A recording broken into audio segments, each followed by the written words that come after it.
Hello बच्चों, चलो शुरू करते हैं यार इंपॉर्टेंट क्वेश्चन। ठीक है, मैटर इन आर सराउंडिंग के।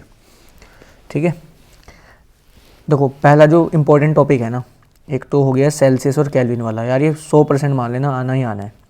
ठीक है, तो देख लेना, भले ही देखो तुम लोगों को आते होंगे, लेकिन यार फिर भी देख लो, है ना, सारी इंपॉर्टेंट क्वेश्चन देख लेंगे। तो पहला क्या हो गया भाई कि सेल्सियस को केल्विन में बदलना है। अब अगर सेल्सियस को केल्विन में अगर हमें बदलना है, ठीक है, सेल्सियस को बदलना है किस में, केल्विन में अगर हमें बदलना है, तो तुम लोगों को पता है कितना करना पड़ता है, +273। और इसका उल्टा करना हो तो केल्विन को किस में बदलना हो, किस में, सेल्सियस में, तो क्या करना पड़ता है, -273। ठीक है, अब इस पे क्वेश्चन देख लेते हैं। कहेगा सिंपल सवाल क्या कह सकता है कि कन्वर्ट 573 केल्विन इनटू सेल्सियस। ठीक है, तो सिंपल है भाई, अब केल्विन को सेल्सियस में बदलना है, तो इट मीन्स हमें कौन सा करना पड़ेगा, -273। तो आंसर क्या होगा इसका, बताओ ज़रा। आंसर हो जाएगा 573 में से 273 क्या कर देना, माइनस कर दो, तो कितना आ जाएगा भाई, ये बताओ ज़रा। ये आ जाएगा आपका 300 ना। 300 Celsius is the correct answer. कर लोगे, मुझे पता है। ठीक है, एक और देख लो। Convert 300 degree C into Kelvin, इस बार उल्टा है। ठीक है, तो क्या बैठेगा बताओ, क्या होगा आंसर। अब सेल्सियस से केल्विन में जाना है तो क्या करना पड़ेगा बच्चों, बताओ ज़रा। Now we have to add +273, है ना। तो कितना आएगा भाई ये बताओ, ये आ जाएगा कुल मिला के 573। Kelvin is the correct answer. ठीक है बच्चों, तो ये तो हो गए सेल्सियस, उसमें सेल्सियस केल्विन वाले क्वेश्चन। और क्या बन सकते हैं, convert melting point of ice into kelvin. तो अब मेल्टिंग पॉइंट क्या है, आइस का मेल्टिंग पॉइंट क्या होता है बताओ, कितना होता है, 0 degree Celsius melting point of ice, है ना। तो इसको केल्विन में बदलना है, तो क्या करेंगे भाई, 0 डिग्री सेल्सियस है ना, सेल्सियस से केल्विन में जाना है, तो हमें इसमें क्या करना पड़ेगा, 273 क्या कर दो, ऐड कर दो। तो बर्फ़ कितने टेम्परेचर पिघलती है, 273 केल्विन पे। ये MCQ में भी आ सकता है, ध्यान रखना। आपको लिखा हो सकता है मेल्टिंग पॉइंट ऑफ आइस कितना है, और वहाँ पे आपका ऑप्शन में ना 0 डिग्री सेल्सियस ना दे के ऑप्शन केल्विन में हो, तो आप ध्यान रखना। तो आंसर क्या होगा, 273 केल्विन, ये डायरेक्ट याद कर लो। ठीक है बच्चों, सिमिलरली क्या क्वेश्चन नंबर 4 क्या बन सकता है इसी में, कन्वर्ट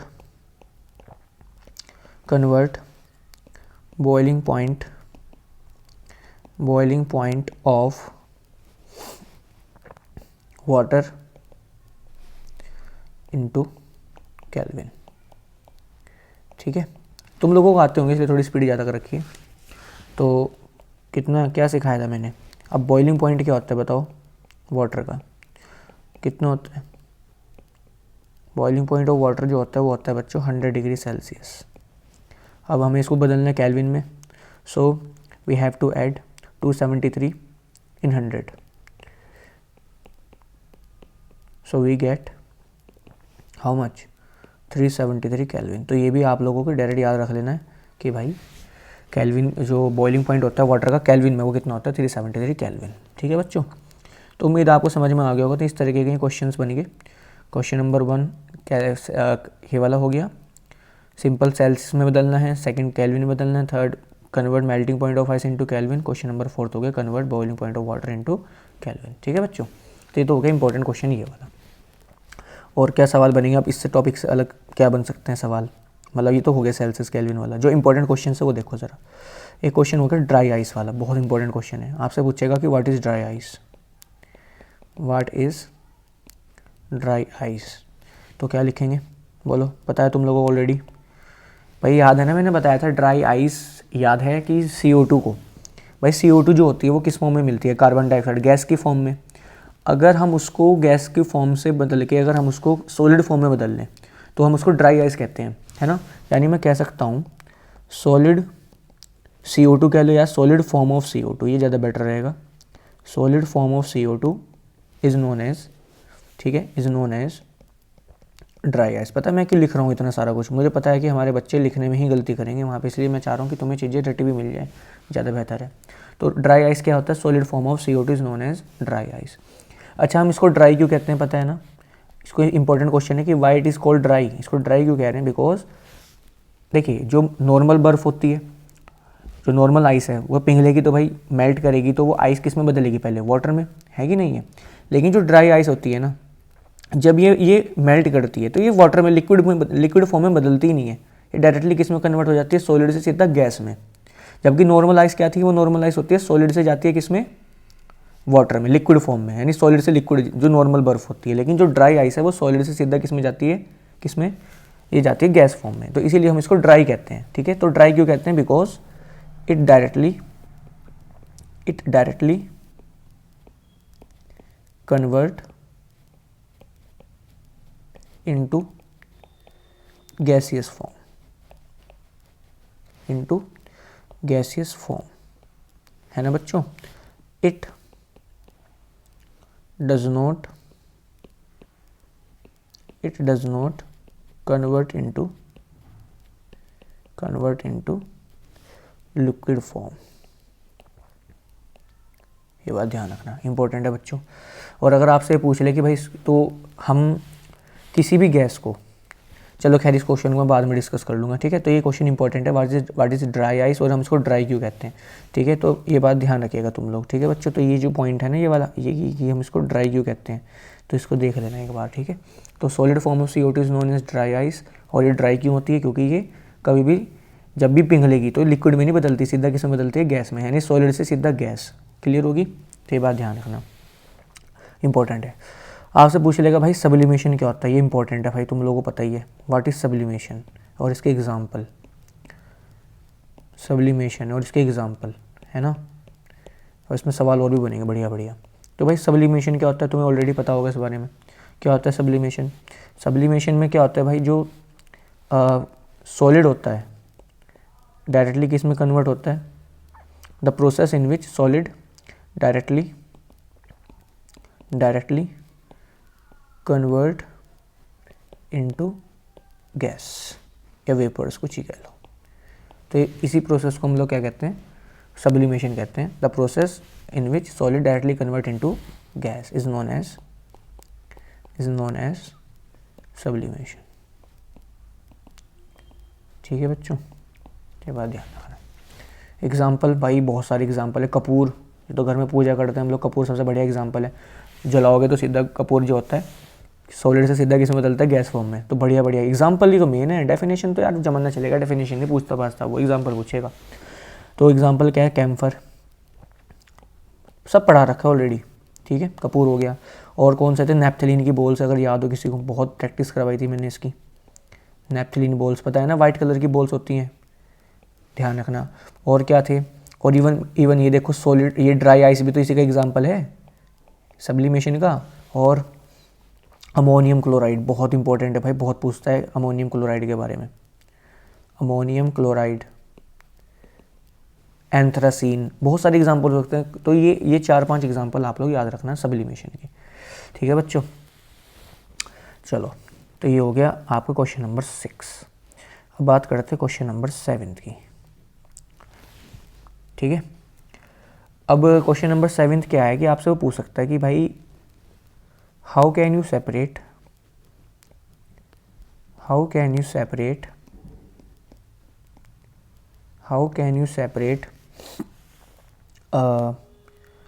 सोडियम क्लोराइड,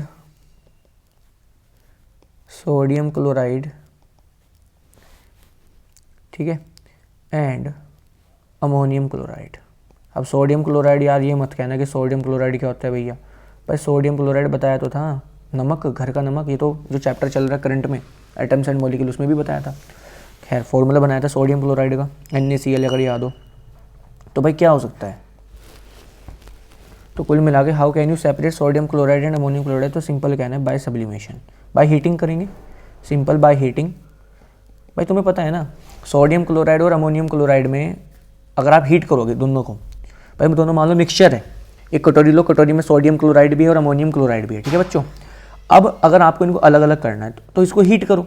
अब हीट करने से क्या होगा कि नमक जो है यानी सोडियम क्लोराइड उस पर तो कोई फ़र्क पड़ेगा नहीं, है कि नहीं है। लेकिन जो अमोनियम क्लोराइड है, हम लोग जानते हैं कि अमोनियम क्लोराइड सब्लिमेशन शो करता है, तो वो सॉलिड से किस में कन्वर्ट हो जाएगा, सीधा गैस में कन्वर्ट हो जाएगा।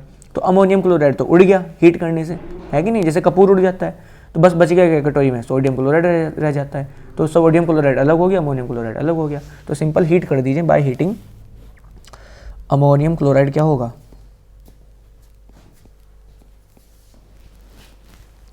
By heating ammonium chloride Sublime. ये बात ध्यान रखना, ठीक है। बस सिंपल सी लिखना है आपको कि भाई हीट कर देंगे, अमोनियम क्लोराइड अलग हो जाएगा, सबलाइम कर जाएगा, उड़ जाएगा, और भाई आपका सोडियम क्लोराइड अलग, अमोनियम क्लोराइड अलग, ठीक है। इंपॉर्टेंट सवाल है, ध्यान रखना, बहुत पूछता है इस बारे में। अच्छा, और क्या बन सकते हैं इसमें सवाल, ठीक है। ये तो हो गया भाई सब्लिमेशन का सवाल, है ना, ड्राई आइस वाला भी हो गया, ये भी हो गया। क्वेश्चन नंबर 8, और क्या बनेंगे सवाल भाई, लेटेंट हीट से बहुत सारे सवाल बनेंगे, तुम लोगों को बताइए, आना ही आना है लेटेंट हीट पे। तो आपसे पूछेगा कि भाई latent heat of define, definition बहुत इंपॉर्टेंट आ सकती है, define latent heat of vaporisation. तो भाई लिखवा रखी है तो, लेकिन मैं लिखवाऊंगा भाई, आप लोग ये डेफिनेशन जरूर याद कर लेना। क्या कहेंगे, the heat required to convert 1 kg of liquid ठीक है into gas, ठीक है। The heat required to convert 1 kg of liquid into gas at its boiling point. ये लिख लेना यार तुम लोग, ज़्यादा तुम वो लिखवाया था ना मैंने एट ए फिक्स टेम्परेचर, तो मुझे लिख लेना एट इट्स बॉइलिंग पॉइंट, ये ज़्यादा बेहतर रहेगा। The heat required to convert 1 kg of liquid into gas at its boiling point, ठीक है। तो ये इंपॉर्टेंट है, define latent heat of vaporisation, तो ये बात ध्यान रखना बच्चों, ठीक है। बच्चों यहाँ मैं समझा नहीं रहा हूँ, मैं तो इंपॉर्टेंट क्वेश्चन करवा रहा हूँ मैं आप लोगों को, क्योंकि भाई समझा तो चुका हूँ ऑलरेडी मैं तुम लोगों को, तुम्हें पता भी है, ऐसा नहीं है कि तुम्हें पता नहीं है, तुम्हें ऑलरेडी सब पता है, बस तुम्हें एक बार तुम्हारे माइंड से जब पास होगा ना ये सब कुछ, तो तुम्हें सब कुछ समझ में आ जाएगा, ठीक है। चलो बहुत बढ़िया। अब इसके अलावा क्या बनेगा भाई,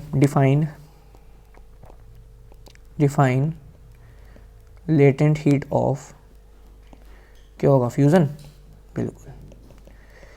तो उसकी क्या होगी डेफिनेशन, भाई देखो फ्यूज़न में क्या होता है, फ्यूज़न में जो सॉलिड चीज़ है वो लिक्विड में तो मेल्ट करती है, नहीं बदलती है कि नहीं। जैसे आइस है, आइस मेल्ट करेगा तो पानी बनेगा, तो फ्यूज़न ही तो है ये, फ्यूज़न कह लो मेल्टिंग कह लो, बात एक ही है।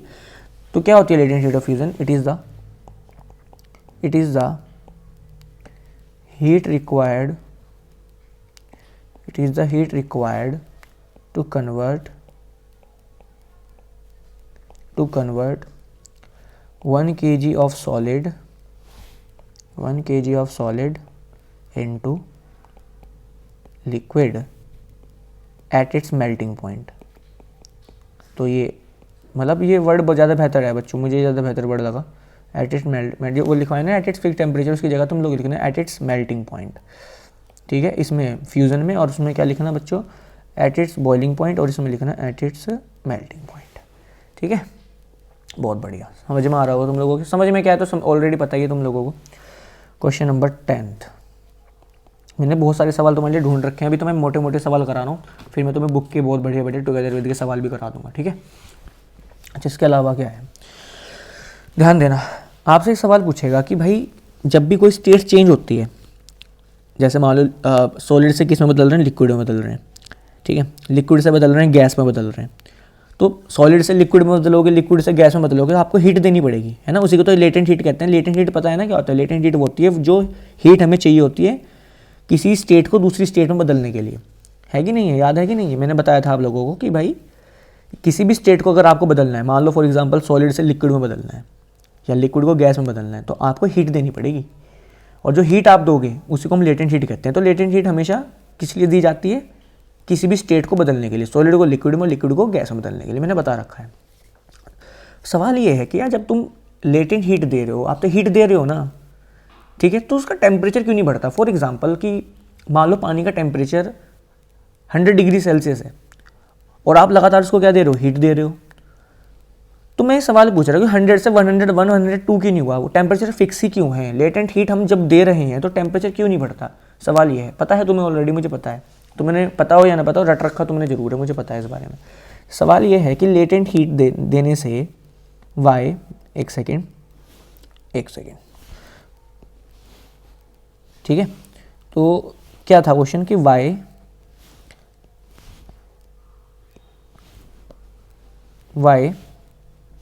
latent heat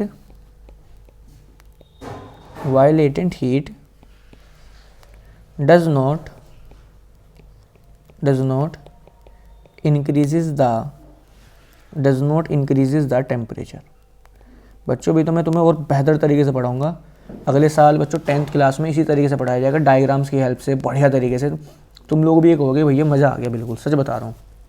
तो मतलब तुम्हें है ना, जैसे यहाँ पे तो बोर्ड पे तो फिर भी तुम लोगों को एक बारे में लगता होगा कि यार ये चीज़ समझ नहीं आई, ठीक है, पूछू ही नहीं पूछू। इसमें तो ये है कि भाई आप वीडियो को रिवर्स करके देखोगे ना तो सारा कुछ समझ में आ जाएगा और क्लियर बिल्कुल बढ़िया तरीके से। तो ये बात ध्यान रखना, ठीक है। खैर, why latent heat does not increase the temperature, ठीक है। तो सिंपल सा आंसर क्या है इसका भाई, तुम्हें मैंने बताया था, देखो टेम्परेचर तब बढ़ता अगर जो पार्टिकल्स है ना उनको एनर्जी मिलती है ही नहीं। जब पार्टिकल्स को एनर्जी मिलती तो टेम्परेचर बढ़ता। लेकिन होता क्या है, तुम लोगों को पता है ना कि भाई देखो, फॉर एग्जांपल समझाता हूँ एग्जांपल से। तुम लोगों को पता है कि जो सॉलिड है, मान लो मुझे सॉलिड को किस में बदलना है, लिक्विड में बदलना है। अब सॉलिड के पार्टिकल्स क्या होते हैं, टाइटली पैक्ड होते हैं कि नहीं होते हैं, बोलो, टाइटली पैक्ड होंगे नहीं होंगे। और वहीं ये होते हैं सॉलिड के पार्टिकल्स। वहीं अगर मैं बात करूँ किसके, लिक्विड के पार्टिकल्स, वो होते हैं थोड़े दूर दूर, है कि नहीं है, तुम्हें पता ही है इस बारे में। अब मैं जानना चाह रहा हूँ कि भाई अगर तुम लोगों को सॉलिड से लिक्विड की तरफ जाना है तो आपको हीट देनी पड़ेगी, नो डाउट। भाई बर्फ़ को अगर आप पानी बदलते हैं हीट ही तो देते हैं, कोई दिक्कत नहीं है इसमें। जब आप हीट दे रहे हो तो टेम्परेचर क्यों नहीं बढ़ रहा? बर्फ़ पिघलती है 0 डिग्री सेल्सियस पे, आप हीट दे रहे हो बर्फ़ को, बर्फ़ के नीचे आपने आग लगा रखी है, लेकिन टेम्परेचर फिर भी 0 से 1 नहीं हो रहा, 2 नहीं हो रहा, कुछ बढ़ ही नहीं रहा, 0 के 0 ही है, जबकि हीट भी दे रहे हो। तो सवाल यही है। तो इसका रीज़न क्या है कि भाई जब आप हीट दोगे ना, जब आप हीट दोगे, मान लो आप हीट दे रहे हो ऐसे इस तरीके से, तो जो आप हीट दोगे वो पार्टिकल्स को नहीं मिलती है। पार्टिकल्स को मिलती तो है वो हीट, लेकिन पार्टिकल्स क्या करते हैं, वो हीट का यूज़ कर लेते हैं किस काम में यूज़ कर लेते हैं, एक दूसरे से अलग अलग होने में, एक दूसरे को दूर करने में। क्योंकि भाई सॉलिड से कहाँ जाना है, लिक्विड की तरफ।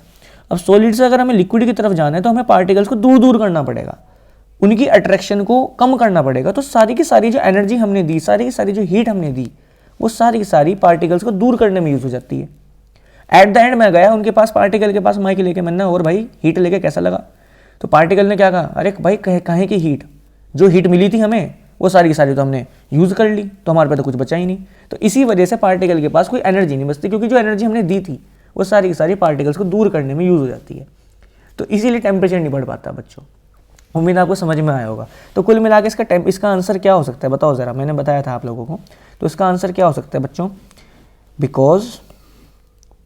बिकॉज हीट सप्लाई या एनर्जी सप्लाई, कुछ भी लिखो, आपके नोट्स में लिखवा रखा होगा मैंने, बिकॉज हीट सप्लाई, ठीक है, इज यूज्ड, कहाँ यूज हो जाती है, is use in overcome, overcome मतलब होता है कम करना, in overcoming the force of attraction, force of attraction between the particles, ठीक है नहीं। तो इस तरीके से because heat supply is use in overcoming the force of attraction between the particle. तो सारी की सारी हीट तो बेचारी पार्टिकल्स को दूर दूर करने में यूज होगी। पार्टिकल से पूछा और भाई हीट लेके कैसा लगा, उसने कहा भाई कहाँ की हीट, कुछ नहीं मिला हमें, जो मिला था वो सारा यूज़ कर लिया, तो हमारे पे कुछ बचा ही नहीं। तो जब पार्टिकल्स के पास हीट ही नहीं बची तो टेम्परेचर बढ़ने वाला नहीं है। समझ में आ गया होगा आप लोगों को, ठीक है। क्वेश्चन नंबर 10 हो गया हमारा। क्वेश्चन नंबर 11, भाई बहुत सवाल हैं, ठीक है, लेकिन यार तुम्हें बस ये देखने हैं, तुम्हें काम हो जाएगा तुम्हारा बढ़िया तरीके से, ठीक है। अच्छा, एक सवाल इसमें है ना, ये तो तुम्हें पता ही होगा यार, खैर मैं चलो फिर भी लिख देता हूँ कि भाई जब अपने हाथ पे बर्फ़ को रखते हैं तो वो बर्फ़ हमें ठंडा क्यों लगता है कि नहीं है। जब हम आइस को अपने हाथ पे रखते हैं तो हमें ठंडा महसूस क्यों होता है, तुम्हें मैंने बता रखा था, क्योंकि जो बर्फ़ होती है वो हमारे हाथ में से क्या निकाल लेती है, लेटेंट हीट ऑफ फ्यूज़न, है ना, याद है ना भाई। बर्फ़ को हाथ पे रखो, जब बर्फ़ को हाथ पे रखोगे तो पिघलेगी नहीं पिघलेगी, पिघलेगी ना, कॉमन सेंस की बात है। और पिघलने के लिए क्या चाहिए, हीट। वो हीट कहाँ से मिल रही है, क्या तुमने अपने हाथ के नीचे मोमबत्ती लगा रखी थी क्या, बताओ भाई। तो हुआ क्या, तो बर्फ़ को जो हीट मिली वो कहाँ से मिली, बॉडी में से। तो ये बर्फ़ क्या करेगी, आपकी बॉडी में से हीट निकाल लेगी, और उस हीट का नाम क्या था, याद है, लेटेंट हीट ऑफ फ्यूजन। और जब आपकी बॉडी में से हीट निकाल ली, जिसका मतलब आपकी बॉडी में हीट क्या होगी, जो एनर्जी थी, जो गर्मी थी आपकी बॉडी में, वो कम होगी, तो आपको ठंडा महसूस होगा, आपके हाथ को ठंडा महसूस होगा, है कि नहीं है। तो आइस वाले क्वेश्चन का याद ध्यान रखना। तो इसका आंसर क्या होगा बोलो, बिकॉज आइस एक्सट्रैक्ट, एक्सट्रैक्ट मतलब बाहर निकालना, extract the latent heat of fusion, ये अंडरलाइन कर लेना भाई, जो मेन वर्ड होगा है ना, फ्रॉम आर पाम, पाम पता है ना, ठीक है। As a result our hand, our palm feels cool. ये बात ध्यान रखना भाई, बढ़िया सवाल है, ठीक है। तो बस इतना ज़्यादा नहीं लिखना वहाँ पे, कभी पूरा बोझ लिखा नहीं लिख गया भाई, main two point to point answer लिखना, क्योंकि 1 से 2 नंबर के सवाल आएंगे, ध्यान रखिएगा, ठीक है। और क्या सवाल बन सकते हैं तो भाई अब सवाल एक ये बन सकता है कि भाई why ice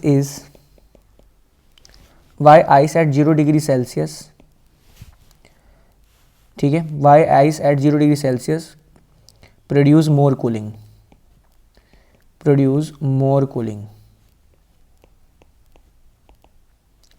Y ice at 0 degree Celsius produce more cooling, ठीक है।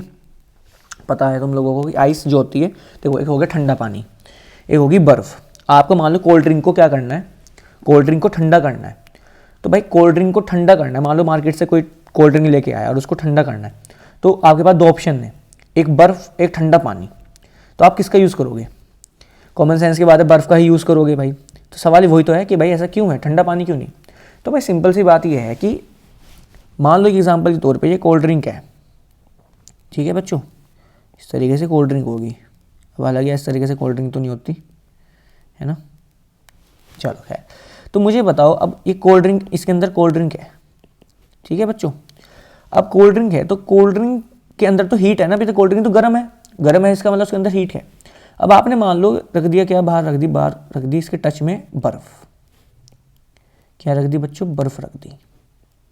तो ये बर्फ़ क्या करेगी, अंदर से क्या करेगी बच्चों बताओ, ये क्या करेगी, बर्फ़ अंदर से, ठीक है, एक सेकेंड बच्चों। तो ये बर्फ़ क्या करेगी, अंदर से क्या निकाल लेगी, लेटेंट हीट, इस तरीके से, ठीक है। पहली बार पढ़ा रहा हूँ ना बच्चों ऑनलाइन, तो थोड़ा सा इस तरीके से लगता ही अजीब सा, कोई नहीं, हो जाएगा धीरे धीरे। तो क्या निकाल लेगी बर्फ़, लेटेंट हीट। और जब अंदर से सारी हीट निकाल ली गई, किसने, बर्फ़ ने निकाल दी, तो अंदर कोल्ड ड्रिंक जल्दी ठंडी होगी कि नहीं होगी, है कि नहीं है। तो वही मेन बात है बच्चों। तो मेन बात है कि भाई बर्फ़ ही लेना चाहिए, क्योंकि बर्फ़ जो होती है वो कोल्ड ड्रिंक में से क्या निकाल लेगी, लेटेंट हीट ऑफ फ्यूज़न, ये वर्ड याद रखिएगा। और अंदर से जब हीट निकाल लेगी, कोल्ड ड्रिंक में से गर्मी निकाल लेगी, तो कोल्ड ड्रिंक ठंडी हो जाएगी। हालांकि वो बर्फ़, जब बर्फ़ को हीट मिलेगी ना, फिर वो बर्फ़ पिघलना शुरू हो जाएगी, यानी बलिदान दे दिया बर्फ़ ने अपना। खैर छोड़ो, तो ये बात ध्यान रखना। तो कुल मिला के अगर आपसे पूछ ले कि ऐसा क्यों है, तो भाई मैं सिंपल सा आपको क्या लिखना है भाई, तो आपको एक सेकेंड, तो आपको लिखना है भाई कि बर्फ़ जो होती है, ice extract latent heat of, extract मतलब होता है बाहर निकालना, latent heat of fusion from, ठीक है, फ्रॉम द ऑब्जेक्ट, ठीक है, एंड दस क्रिएट्स मोर कूलिंग। तो ये बात ध्यान रखना, लेटेंट हीट ऑफ फ्यूजन को अंडरलाइन कर लेना वहाँ पे, ठीक है बच्चों, फ्यूजन है ये, तो ये बात ध्यान रखना, ठीक है। ठंडा पानी जो होगा भाई, ठंडा पानी में देखो, ठंडा पानी अगर आप लेते तो भाई ऐसा नहीं कि ठंडा पानी जरा सा भी कुछ नहीं करने का, ठंडा पानी भी हीट निकाल लेगा, लेकिन जितनी हीट बर्फ निकाल रहा है उतनी वो नहीं निकाल पाएगा। ठंडा पानी लेटेंट हीट ऑफ फ्यूजन थोड़ी निकाल पाएगा भाई। फ्यूजन में क्या होता है, बर्फ ही तो लेती है फ्यूजन में क्या होता है, सॉलिड किस में बदलता है, लिक्विड में। तो बर्फ ने तो हीट ले ली और अपना पिघल गया। लेकिन ठंडा पानी कौन सी लेटेंट हीट लेगा, वो थोड़ी ले लेगा। तो हीट निकालता है लेकिन इतनी नहीं निकालता जितनी बर्फ़ निकालता है। तो उम्मीद आपको समझ में आ गया होगा। ठीक है बच्चों, ये बात है। बाकी अपनी लैंग्वेज में आंसर लिख लेना, लेकिन ये लेटेंट हीट ऑफ फ्यूज़न वाली बात है ज़रूर अंडरलाइन कर लेना अच्छी तरीके से वहाँ पे। ठीक है, और क्या बन सकते हैं सवाल 13th, why steam causes more burning than hot water। ठीक है, तो क्या आंसर होगा भाई, बताओ ज़रा। भाई सिंपल सी बात है, स्टीम के अंदर जो स्टीम होती है, भाई स्टीम बनती कैसे है, स्टीम बनती है लिक्विड से, है ना भाई। लिक्विड से, लिक्विड मान लो लिक्विड है, लिक्विड इतना नहीं वाटर है, इसको जब आप क्या करोगे, हीट करोगे, क्या करोगे बच्चों, इसको हीट इस तरीके से, है ना। तो इसको क्या कर दिया आपने, हीट कर दिया इस तरीके से, हीट का साइन है। ठीक है, जब आप इसको हीट करोगे तो जाहिर सी बात है, तो किस में बदलेगा, ये गैस में बदलेगा, नहीं बदलेगा, वेपर्स में, स्टीम में बदलेगा। और कौन सी हीट दी आपने, बताओ ज़रा। लिक्विड से स्टीम में बदलने के लिए, गैस में बदलने के लिए कौन सी हीट देते हैं, लेटेंट हीट ऑफ वेपराइजेशन। बोलो, लेटेंट हीट ऑफ वेपराइजेशन। तो कुल मिला के हीट किसके अंदर ज़्यादा है, आपने लिक्विड को हीट दी तो क्या बना, स्टीम बना। तो स्टीम के अंदर हीट ज़्यादा है, कौन सी हीट, वो भी काइनेटिक एनर्जी कह लो, कुछ भी कह लो, स्टीम के अंदर हीट ज़्यादा है, क्योंकि स्टीम बन किससे रही है, लिक्विड को आपने हीट दी तब जाके स्टीम बना, यानी स्टीम के अंदर हीट कंटेंट ज़्यादा है, इसीलिए स्टीम जल्दी हाथ जलाएगी, ज़्यादा बर्निंग करती है किसके मुकाबले, गर्म पानी के मुकाबले।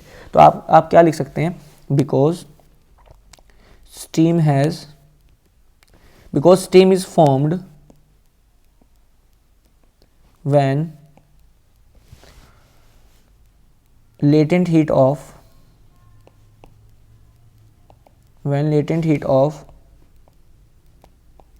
vaporization, because steam is formed when latent heat of vaporization is given to the hot water, thus steam contain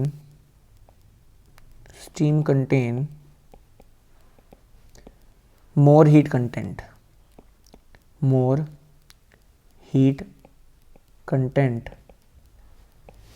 as compared to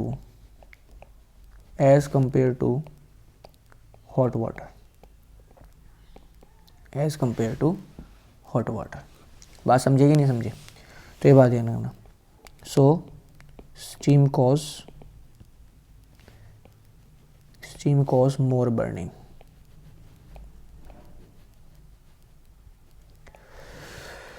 ठीक है, समझ में आ गया होगा, एक बार देख लेना। ठीक है भाई, सिंपल सी बात है, आप पानी को हीट दोगे तभी तो स्टीम बनेगी। तो स्टीम के तो हाव भाव ही बढ़े हुए हैं, उसने कहा यार ऐसे थोड़ी बन जाएंगे हम, पहले हीट दो तब बनेंगे। तो स्टीम के अंदर हीट ज़्यादा होती है इसलिए। और कौन सी heat, latent heat of vaporisation. ठीक है बच्चों, चलो बहुत बढ़िया। क्वेश्चन नंबर 14, क्वेश्चन नंबर 14 क्या कह रहा है यार, एक सवाल बहुत बढ़िया है, देखना ज़रा, मैं भी दिखाता हूँ मैं आप लोगों को ज़रा। ठीक है, उसने कहा कि देखे रहना, रुके रहना ज़रा, यस। उसने कहा कि लेटेंट हीट ऑफ वेपराइजेशन। बड़े सवाल है बच्चों, ध्यान रखना। Latent heat of vaporization of two liquids A and B is 100 joule per kg and 150 joule per kg। ठीक है, which one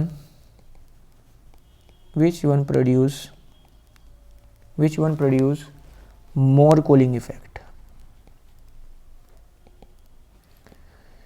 कौन सा ज़्यादा कूलिंग इफेक्ट करेगा। पहले क्वेश्चन पढ़ो ध्यान से। Latent heat of vaporization of two liquid A and B is 100 joule per KG and 150। भाई देखो, लेटेंट हीट ऑफ वेपराइजेशन पता है ना, लिक्विड को हीट उसमें बदलने के लिए, स्टीम में गैस में बदलने के लिए हमें हीट देनी पड़ती है। लिक्विड को गैस में बदलने के लिए क्या देनी पड़ती है? हीट। और क्या अपने आप थोड़ी बदलेगा? पानी भाप में अपने आप थोड़ी बदल जाएगा, पहले हीट दोगे ना। तो उस हीट को हम कहते हैं लेटेंट हीट ऑफ वेपराइजेशन। अब दो लिक्विड है, एक है लिक्विड, दो है मेरे पास, एक है ए, ठीक है, एक हो गया बी। अब ए को, ए जो लिक्विड है उसको हीट उसमें बदलने के लिए, हीट उसमें गैस में बदलने के लिए कितनी हीट देनी पड़ेगी? 100 जूल। यानी लिक्विड कितनी हीट निकाल ले लेगा? लिक्विड ए कितनी हीट, लिक्विड ए को गैस में बदलने के लिए कितनी हीट चाहिए? 100 जूल। और वहीं लिक्विड बी को कितनी चाहिए? 150 जूल। तो मुझे बताओ कौन सा लिक्विड है जिसको ज़्यादा हीट चाहिए? जाहिर सी बात है भाई, कॉमन सेंस की बात है, लिक्विड बी को हीट क्या चाहिए? ज़्यादा चाहिए कि नहीं चाहिए? और जब लिक्विड बी को हीट ज़्यादा चाहिए तो लिक्विड बी क्या करेगा? सराउंडिंग में से ज़्यादा हीट निकाल लेगा। लिक्विड ए क्या कहेगा? यार मुझे तो बस 100 दे दो, तुम काम खत्म, ठीक है। और लिक्विड बी क्या कह रहा है? नहीं भाई, मैं 100 से काम नहीं चलेगा, मेरा चलेगा 150 से, मैं तो 150 लूँगा तब काम करूँगा। तो कौन सा लिक्विड ज़्यादा हीट खींच रहा है? कौन सा लिक्विड बाहर से ज़्यादा हीट ले रहा है? वो है लिक्विड बी। लिक्विड ए कितनी ले रहा है हीट बाहर से? 100 जूल। और लिक्विड बी कितनी ले रहा है? 150 जूल। तो ज़्यादा हीट कौन निकाल रहा है बाहर से? कौन ले रहा है? बी ले रहा है। तो बी क्या करेगा? कूलिंग ज़्यादा करेगा, है कि नहीं है? क्योंकि बी ने ज़्यादा हीट निकाल ली। कितनी हीट निकाल ली? 150, है कि नहीं है? और लिक्विड ए कितनी हीट निकाल रहा है? बस 100 जूल। लिक्विड ए बाहर से 100 निकाल लेगा, ठीक है, और लिक्विड बी 150 निकाल लेगा। तो किसने ज़्यादा हीट निकाल दी? लिक्विड बी ने। तो लिक्विड बी ज़्यादा कूलिंग करेगा। तो आप लोगों को लिखना है liquid B causes more cooling, ठीक है। और रीज़न पूछेगा बिकॉज इट एक्सट्रैक्ट मतलब भाई बाहर निकालना, it extract more latent heat of vaporization. कहाँ से खींच रहा है हीट? चाहे वो हमने दी या बाहर से कहीं से, मान लो it extract more latent heat of vaporisation from surrounding, है ना बच्चों? ये बात ध्यान रखिएगा। बढ़िया सवाल, बहुत ही बढ़िया सवाल। चलो बहुत बढ़िया। एक सवाल है भाई, ध्यान देना अभी, बहुत सारे सवाल हैं भाई, बहुत सारे, करने तो सारे ही हैं, ठीक है। एक सवाल यार थोड़ा सा इससे है, मेल्टिंग पॉइंट वाले से। उसने कहा कि भाई आपके पास 3 वो हैं सब्सटेंस, ठीक है, 3 सब्सटेंस हैं,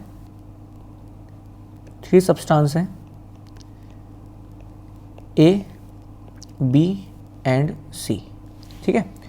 इसका जो मेल्टिंग पॉइंट है, पिघलने का टेम्परेचर, यानी कितने टेम्परेचर पे पिघलता है ये? 52 पे। ये कितने पे पिघलता है? मेल्टिंग पॉइंट लिख देता हूँ मैं, मेल्टिंग पॉइंट। ये कितने पे पिघलता है? ये पिघलता है बच्चों 175 पे, पहले करवा रखा है सवाल। और ये 80 डिग्री सेल्सियस पे। तो अब सवाल ये है कि भाई अरेंज करो इनको, arrange them in decreasing order of inter particle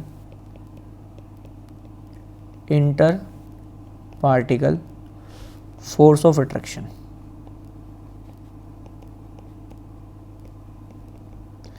तो भाई एक बात बताओ, देखो 3 सब्सटेंस है ए बी सी, इनका मेल्टिंग पॉइंट है।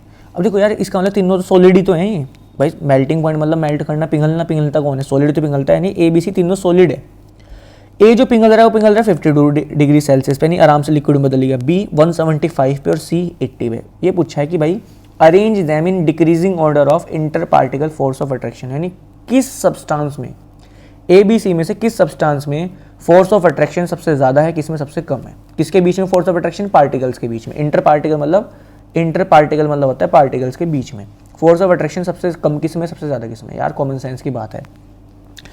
बी को लिक्विड में बदलने के लिए 175 डिग्री सेल्सियस टेम्परेचर, यानी बहुत ज़्यादा हीट चाहिए। पार्टिकल दूर होने को तैयार नहीं हो रहे, क्योंकि सॉलिड से अगर लिक्विड में बदल रहे हो, सॉलिड के पार्टिकल्स होते हैं पास, लिक्विड के पार्टिकल्स होते हैं दूर। अगर आप सॉलिड से लिक्विड की तरफ जा रहे हो तो पार्टिकल्स को दूर करना पड़ेगा। अब मुझे बताओ, फोर्स ऑफ अट्रैक्शन अगर ज़्यादा हुई तो पार्टिकल होंगे क्या आराम से, आसानी से दूर नहीं हो पाएंगे? कहेंगे नहीं हम नहीं होते। तो आपको हीट क्या देनी पड़ेगी? ज़्यादा। तो बी वाले केस में हीट क्या देनी पड़ रही है? सबसे ज़्यादा। इसका मतलब फोर्स ऑफ अट्रैक्शन जो सबसे ज़्यादा है वो है बी के केस में। और वहीं ए के केस में सबसे कम हीट देनी पड़ रही है, इसका मतलब पार्टिकल्स के बीच में फोर्स ऑफ अट्रैक्शन इतनी नहीं है, आराम से अलग अलग हो रहे हैं। तो कुल मिला के ध्यान रखना है। तो सबसे डिक्रीजिंग ऑर्डर पूछा है, सबसे ज़्यादा किस में है, बी में है, फिर किस में है बच्चों, फिर सी में है, और सबसे कम फोर्स ऑफ अट्रैक्शन किस में है, ए में। ये बात ध्यान रखना है, ऐसे सवाल बनते हैं। ठीक है भाई, तो ये आपका क्या हो गया, आंसर हो गया। ठीक है भाई, ध्यान रखना जितनी ज़्यादा फोर्स ऑफ अट्रैक्शन होगी ना पार्टिकल्स के बीच में, ध्यान रखना उनको अलग अलग करने के लिए हीट उतनी ज़्यादा देनी पड़ेगी। बी के केस में पार्टिकल्स के बीच में अट्रैक्शन बहुत ज़्यादा थी, तभी तो उनको अलग करने में हीट क्या देनी पड़ी, ज़्यादा देनी पड़ी। उम्मीद आपको समझ में आ गया होगा, है ना। बहुत बढ़िया। और क्या सवाल बनते हैं भाई, सवाल तो देखो बहुत सारे हैं, लेकिन इंपॉर्टेंट ही कराऊंगा मैं तुम लोगों को। ठीक है, एवोपरेशन के सवाल पता है ना, बॉइलिंग पॉइंट और एवोपरेशन में क्या डिफरेंस है, ये क्वेश्चन पूछा जा सकता है। एवोपरेशन और भाई बॉइलिंग में क्या डिफरेंस है। तो एवोपरेशन और बॉइलिंग में क्या डिफरेंस है। पहला, एवोपरेशन जो होता है वो हर एक टेम्परेचर पे होता है, तुम्हें पता है ना। It takes place at any temperature. बोलो यार भाई, लेटेंट हीट देने की बात है बस। लेटेंट हीट भाई लिक्विड को अगर गैस में बदलना है तो भाई अगर आपको लेटेंट हीट तो देनी पड़ती है, वेपराइजेशन। अगर वो पहले ही दे दी, मान लो 100 डिग्री सेल्सियस से पहले ही मिलेगी इसको, तो 100 का वेट क्यों करेगा, तो पहले ही अपना उड़ जाएगा। तो एवोपरेशन तो भाई ध्यान रखना किसी भी टेम्परेचर पे हो सकता है। ठीक है, और बॉइलिंग कहाँ होता है भाई, इट टेक्स प्लेस, ये तो 100 डिग्री सेल्सियस भी होगा, पता होगा तुम्हें। It takes place only at boiling point, ठीक है। और सेकंड, एवोपरेशन जो होता है बच्चों तुम्हें पता ही है, ये कैसा फिनोमिना है, सरफेस फिनोमिना है। इट इज़ ये सरफेस से शुरू होता है। पहले पार्टिकल्स किसके उड़ेंगे, देखो उड़ना तो दोनों में ही है, एवोपरेशन में भी लिक्विड किस में बदलेगा, गैस में, बॉइलिंग में भी, लेकिन एवोपरेशन में जो शुरुआत होती है सरफेस से। It is a surface phenomena. ठीक है, और वहीं बॉइलिंग में क्या होती है बच्चों, बताओ ज़रा। It is a bulk phenomena, नीचे से शुरुआत होती है, मतलब सारे पार्टिकल्स एक साथ उड़ेंगे। It is a bulk phenomena.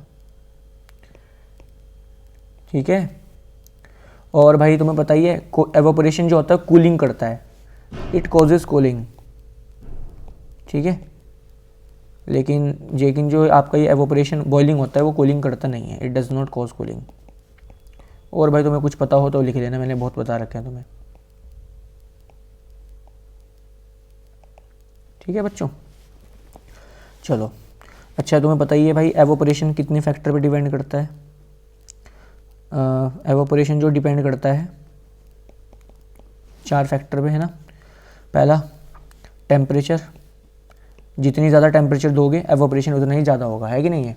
तो भाई मुझे एक बात बताओ, कपड़े जो सूखने होंगे वो गर्मियों में जल्दी सूखेंगे या सर्दियों में। कॉमन सेंस की बात है, गर्मियों में जल्दी सूखेंगे, क्योंकि गर्मियों में टेम्परेचर क्या होता है, ज़्यादा, और गर्मियों में जब टेम्परेचर ज़्यादा होगा तो एवोपरेशन भी क्या होगा, ज़्यादा। लिक्विड जल्दी किस में बदलेगा, गैस में, और कपड़ा जल्दी सूख जाएगा। ये तो कॉमन सेंस की बात है भाई। जितनी ज़्यादा गर्मी रखोगे, ठीक है, हीट जितनी ज़्यादा दोगे, टेम्परेचर जितना ज़्यादा रखोगे, लिक्विड उतनी जल्दी किस में बदलेगा, गैस में, उतनी जल्दी कपड़ा सूख जाएगा। तो पहला तो हो गया टेम्परेचर। दूसरा, ह्यूमिडिटी, बहुत इंपॉर्टेंट है भाई ये ह्यूमिडिटी वाला पॉइंट। याद है मैंने ह्यूमिडिटी के बारे में बताया था। ह्यूमिडिटी मतलब होता है कि हवा में पानी का होना। जब देखो बारिश होती है, बारिश की वजह से जो पानी की बूंदें हैं, ड्रॉपलेट्स हैं, वो हवा में आ जाती है कि नहीं आ जाती है ना। इसको ह्यूमिडिटी कहते हैं। नहीं, ह्यूमिडिटी मतलब होता है पानी की बूंदों का, ड्रॉपलेट्स का हवा में होना। ठीक है, ध्यान रखना, जितनी ज़्यादा ह्यूमिडिटी होगी, जितने ज़्यादा पानी के ड्रॉपलेट्स हवा में होंगे। ठीक है, देखो फॉर एग्जांपल समझाता हूँ। मान लो इस समय मैंने पहले भी समझाया था ये सब कुछ। ठीक है, और यहाँ पे होगी पानी की बूंदें हवा में। ठीक है, और यहाँ पे सूख रहा है बच्चों कपड़ा, वो भी गिल्ला कपड़ा। ठीक है, तो मुझे ये बात बताओ, सनलाइट जो मिलेगी वो पहले किसको मिलेगी, पानी की बूंदों को मिलेगी या सीधे कपड़े को मिलेगी। पहले पानी की बूंदों को मिलेगी, नहीं मिलेगी।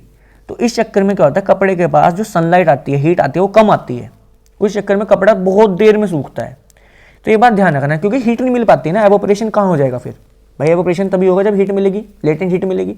सारी लेटेंट हीट तो पानी की ड्रॉपलेट्स ने खींच ली। तो पानी के क्या इसके पास मिलेगा, बहुत कम रेज आएंगे, और जब बहुत कम रेज आएंगे तो इसका ये जल्दी से सूखने वाला नहीं। तो ध्यान रखना, जितनी ज़्यादा ह्यूमिडिटी जितनी ज़्यादा होगी, एवोपरेशन जो होगा उतना ही कम होगा।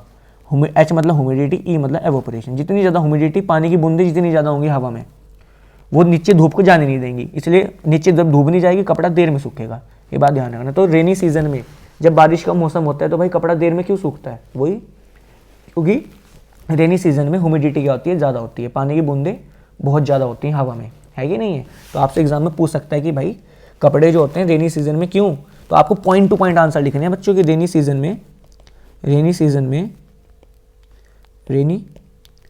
में जो वेट क्लॉथ्स होते हैं, वेट क्लॉथ्स जो होते हैं takes longer time to dry, because, सीधा आपको लिखना है because in rainy season, sorry बच्चों, because in rainy season humidity is high. बहुत पॉइंट टू पॉइंट लिखना है, वहाँ बकवास नहीं लिखनी, तुम्हें टाइम नहीं है तुम्हारे पास इतना, और जितना ज़्यादा लिखोगे इतना नंबर कटेंगे तुम्हारे। Because humidity is high so evaporation is less. इस तरीके से भाई आप लोग आंसर लिख सकते हो। क्लियर होगी? अच्छा, 2 फैक्टर हो गए भाई। तीसरा फैक्टर कौन सा हो सकता है बताओ? तीसरा फैक्टर था, अगर याद हो, विंड स्पीड। ठीक है, विंड स्पीड। अच्छा, तुम्हें पता है कि जितनी ज़्यादा, देखो मान लो हवा चली, तो हवा चलने से पता क्या होता है? मान लो कि ये सन है, ध्यान देना, ये सन है और ये क्या है? पानी के ड्रॉपलेट्स। और मान लो हवा चली, तो अब हवा पता क्या करेगी? ये हवा क्या करेगी? इन बूंदों को, इस ह्यूमिडिटी को उड़ा देगी। और जब कुल मिला के यहाँ पे मान लो कपड़ा है, ठीक है, तो जब ये अब कपड़ा है ना, ये तो गिल्ला है, अब जब हवा चलेगी, विंड स्पीड बढ़ेगी, हवा चलेगी, तो ये जो मॉइस्चर है ना, जो ह्यूमिडिटी थी, वो सारी की सारी यहाँ से रफा चक्कर ख़त्म। समझिए मेरी बात? तो फाइनली जो बचता है बच्चों, कुल मिला के, ये बात ध्यान रखना, कुल मिला के मैं लिख रहा हूँ, जो ह्यूमिडिटी है वो ख़त्म हो जाती है, सारी की सारी साफ गई, उड़ गए, तो कुल मिला के अब सारी की सारी सनलाइट किसको मिलेगी? हमारे कपड़े को, और कपड़ा जल्दी सूख जाएगा। तो इसलिए जब हवा चलती है तो कपड़ा जल्दी सूखता है।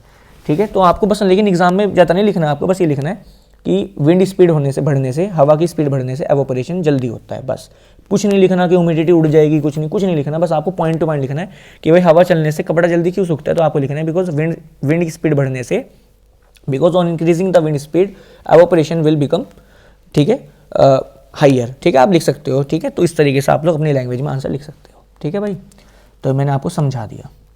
ठीक है बच्चों, इस तरीके से। और क्या बन सकते हैं भाई? और तो भाई तुम्हें पता ही है एवोपरेशन के सवाल हैं भाई, कॉटन क्लोथ्स क्यों पहनने चाहिए हमें।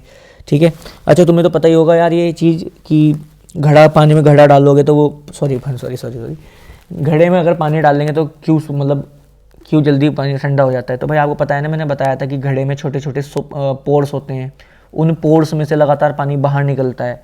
वो पानी फिर क्या करेगा, जो बाहर निकल रहा है, अंदर जो घड़े के जो अंदर का पानी है उसमें से क्या निकाल लेगा? Latent heat. ठीक है, और उस लेटेंट हीट का यूज़ करके उड़ जाएगा।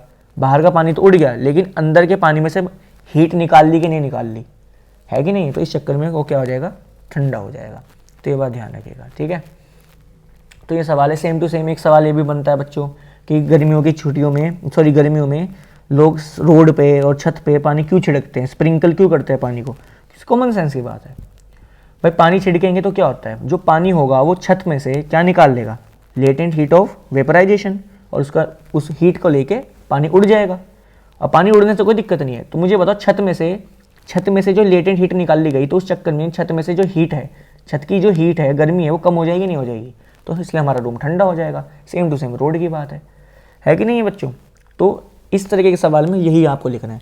आपसे एक सवाल ये पूछ सकता है कि भाई डॉक्टर जो होते हैं, जब किसी को बुखार होता है तो डॉक्टर ये कहता है कि भाई ठंडे पानी की पट्टी लगाओ हेड पे, है कि नहीं, फोरहेड पे। तो भाई इसका आंसर क्या है? सिंपल सी बात है भाई, टेम्परेचर, मान लो किसी को बुखार हो रहा है तो टेम्परेचर, इसका मतलब उसके अंदर हीट क्या है? बहुत ज़्यादा है, टेम्परेचर बहुत ज़्यादा हो रहा है, 101, 102, 103 बुखार है। तो ठंडे पानी की पट्टी रखने से क्या होगा कि ठंडा पानी क्या करेगा बताओ? बॉडी में से क्या निकाल लेगा? लेटेंट हीट ऑफ वेपराइजेशन, बोलो। और जब लेटेंट हीट ऑफ वेपराइजेशन ले लेगा, लेटेंट हीट निकाल लेगा, गर्मी निकाल लेगा बॉडी में से, तो पानी तो उड़ गया। पानी के उड़ने से कोई मतलब नहीं है, बॉडी की हीट कम हो जाएगी नहीं हो जाएगी, क्योंकि पानी उस हीट को लेके उड़ गया, निकल गया। तो इस चक्कर में बॉडी का टेम्परेचर कम हो जाएगा और बुखार धीरे धीरे कम होने शुरू हो जाएगा। ठीक है, एक सवाल इसमें ये बनता है कि एवोपोरेशन जो होता है वो कूलिंग कैसे करता है, एवोपोरेशन कोजिस कूलिंग, ये भी बहुत इंपॉर्टेंट सवाल है बच्चों, तुम्हें पता भी होगा ये कोजिस कूलिंग। तो भाई यार सिंपल सी बात है यार, एवोपोरेशन में क्या हो रहा है, लिक्विड किस में बदलता है, गैस में, और लिक्विड को गैस में बदलने के लिए क्या चाहिए होती है, हीट। कौन सी heat, latent heat of vaporisation. तो जो लिक्विड होता है वो क्या करता है, सराउंडिंग में से लेटेंट हीट ऑफ वेपराइजेशन निकाल लेता है, ठीक है बोलो, और सराउंडिंग में से जब लेटेंट हीट ऑफ वेपरेशन निकाल लेगा, खुद को हीट मिलेगी तो पानी तो उड़ गया, पानी से उड़ने से कोई मतलब नहीं है, कोई दिक्कत नहीं, उड़ना उड़ गया तो उड़ जाने दो। मेन बात थी कि लिक्विड जो है, लिक्विड ने क्या किया, सराउंडिंग में से हीट निकाल ली, और चक्कर में सराउंडिंग की जो हीट थी वो कम होगी, सराउंडिंग का टेम्परेचर कम हो जाएगा और हमें ठंडा महसूस होगा। तो एवोपोरेशन इस तरीके से कोजिस करता है क्या, कूलिंग, ठीक है। तो आंसर भी आप लिख सकते हो because in evaporation liquid extract मतलब होता है बाहर निकालना, लेना, extract latent heat of vaporisation from surrounding. ये बात ध्यान रखना, ठीक है, जो सराउंडिंग लिखा हुआ है ध्यान रखिएगा, थोड़ा जल्दबाजी में, ठीक है। From surrounding 10 causes cooling, point to point answer, काम खत्म, ठीक है। तो ये चीज़ थी। अच्छा एक क्वेश्चन ध्यान रखना, एक होता है टिंक्चर ऑफ आयोडीन।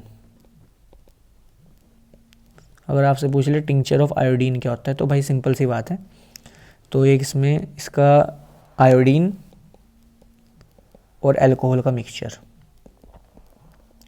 आयोडीन और अल्कोहल का मिक्सचर जो होता है उसी को हम टिंक्चर ऑफ आयोडीन कहते हैं, ठीक है। आयोडीन यहाँ पे सोल्यूट है, अल्कोहल यहाँ पे सॉल्वेंट है।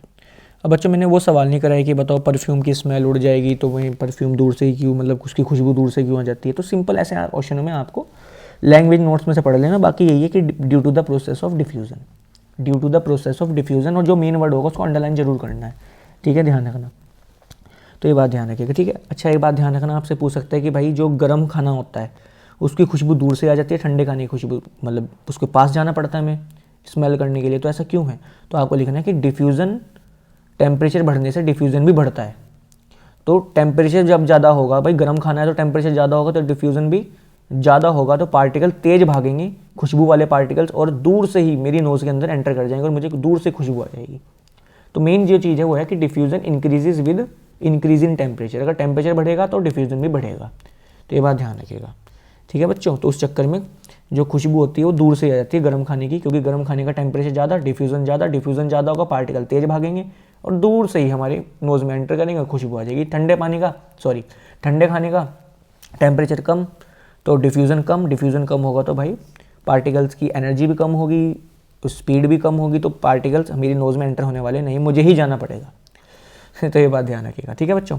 तो ये मेन सवाल थे कुछ जो मुझे लगते हैं मेन सवाल मैंने आपको करा दिए। भाई काफ़ी लंबा लेक्चर सा हो गया है ना, लेकिन भाई तुम लोगों के लिए कर रहा हूँ यार सब कुछ, ठीक है। बाकी के नोट्स हैं ही मेरे अपने, उस तरीके से उनको देख लेना भाई, ठीक है।